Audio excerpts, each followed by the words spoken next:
Hello, everybody. Welcome back. It is currently the weekend. I'm positioned here to keep the sun out of your guys' face. I'm currently suntanning. Beautiful weekend, beautiful weather. Another day in paradise.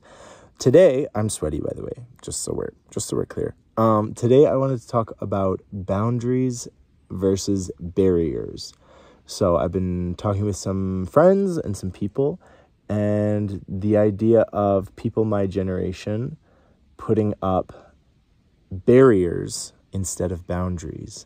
So, and this was like kind of referred to dating, but I think you can apply it to almost anything. So, first of all, a barrier is something you put up or is put up to protect and usually to block some kind of action or some kind of person, or, you put up a barrier to prevent something from happening, to block something. Whereas a boundary is sort of setting the limit of what you're comfortable with. These are my boundaries. This is the place where I feel safe and I'm not prepared to cross that.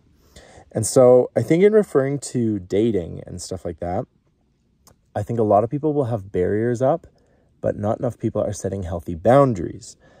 And what I mean by this is you might say I don't date short boys. No, I'm not going to date a short guy. That is a barrier. It's not a boundary because you're comfortable with short people. You just don't like them for some prejudiced reason, right? And so you've set up a barrier which limits not just you, but everyone around you from being short, essentially. Or you set up an age barrier and you say, I would never date someone 5 years older than me. That's just weird. You've set up a barrier, right? You've prevented yourself from potentially experiencing a really great relationship just because of a bias that you have. And that's sort of unhealthy, sorry. Like I said, I'm sweaty. But anyway, so a barrier generally is put up defensively, whereas a boundary is much healthier. You and your partner can set up a boundary saying, hey, I don't like it when you look at other girls when we're at the mall and then you look at me and you go, oh, isn't she so hot? I don't like when you do that, so please don't. That is a boundary. That is saying, hey, I'm uncomfortable with this activity. Can you please limit it or stop doing it because I have a sensitivity towards it and it affects me differently than it affects you. So that, healthy. We like that. That's a big green flag. Barrier, I don't like short guys. I'm sorry, but why? Why are you limiting yourself in that way? Why do you decide that, no, can't possibly do that? And usually these things, there'll probably be people watching this who think that's dumb. That's a barrier. That's a boundary. It's not a barrier. It's a boundary saying I am uncomfortable dating really tall guys or really short guys or whatever. But is it really a boundary? Because it's more of a limitation than it is anything else. And there are people out there who fit any kind of criteria that you would put up a boundary against who are awesome people. You would meet people who are amazing. There are people at every height who are going to cheat on you. There are people at every age that are going to treat you properly. So the idea that, I'm limiting this because I feel weird about it. It's okay, well, maybe there's a conversation there. Why do you feel weird about it? Did you have a bad experience in the past? Is that limiting you? Is that something that is kind of a you issue and not really a dating issue? But people my age love to complain about how hard it is to be in a relationship. And I am just at fault as everybody else. I complain about it and make jokes about it and everything. But I think a lot of us have set up barriers that we're I'm not willing to do this and I don't want this, and it's okay to have likes and interests. I am the first person to say that it is okay to have a type or a specific kind of person that you like to go for.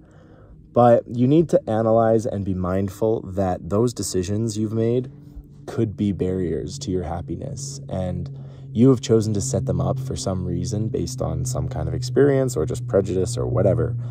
And so if you understand that, maybe it'll lead to better relationships in the future. And on the topic of boundaries, I said I was sweaty. It's 32 degrees right now. Something like that. It is warm. In terms of the boundaries that you want to set for yourself and for that kind of thing. I think it is completely fine to set healthy boundaries. Like, I don't think enough people our generation are doing this. So, for example, you're talking to a guy and he doesn't text you every single day or doesn't text you every hour or whatever. You can react to that in a few different ways. The most likely way you're going to act to it is you're going to be like, oh, he clearly hates me. Like, you're going to overthink the situation, be like, oh my gosh, yeah, he hates me. He wants nothing to do with me. I don't know why I'm bothering. Like, I'm not good enough for him. Or like, maybe he's super flaky. I don't like him. Another way you could respond to that is, man, I just met this person. They're really neat. And we're talking now and then. He's replying in his own time. He's clearly not obsessed with his phone. This is potentially quite interesting. And so you can react to situations in a number of ways. And then you can communicate your boundaries and say, hey, I noticed that you don't respond super often. Is that kind of a boundary for you? Is that something that you find like super normal? Or, is that something kind of different for you? Are you trying something new? And so you set up boundaries of like, okay, well, I think it's appropriate to text each other once every few days. Or, I would really feel more comfortable if we like communicated regularly. And if there was something on your mind, you definitely bring it up to me. I don't want you to hide things away or get upset or not communicate your feelings because it might be awkward or something, So you're setting up a healthy communication boundary. And not enough people in our society are doing that. They're getting into relationships, never communicating about what they expect from their partner, what they're looking for in the relationship, and then they get 6 months, a year down the road, and they're just like, I don't understand why you're doing this now. It's like, what do you mean now? I've always done this. It's like, no, you haven't. This has changed. And suddenly there's a communication error. And I think 9 times out of 10, that's how a relationship fails, is you get communication errors and it all goes sideways. So setting up healthy boundaries, very important.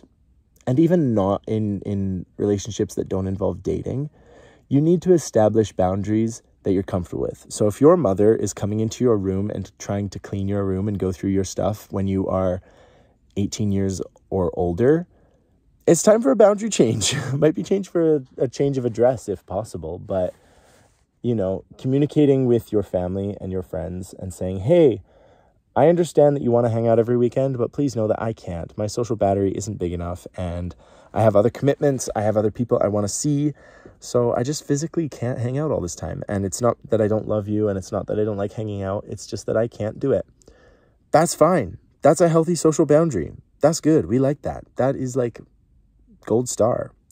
But you have to be willing to establish those boundaries. Man, I am dripping with sweat. This video might be totally unusable. We'll see. Anyway, yeah, guys, communicate healthy boundaries. Set your boundaries up properly, and maybe be willing to get rid of some barriers that might be preventing you from hanging out with somebody you really like or having a great relationship with a friend or a family member. So let me know what you think. Boundaries and barriers. Do you think I'm right? Are barriers all bad and are boundaries all good? Maybe it's opposite. Maybe it's a little bit of both. It's probably a little bit of both. I'm sure not every barrier is bad, and I'm sure not every boundary is good. However, I think on the whole, healthy boundaries, be willing to get rid of barriers. But let me know what you think. And as always, enjoy the weekend, and I will talk to you tomorrow.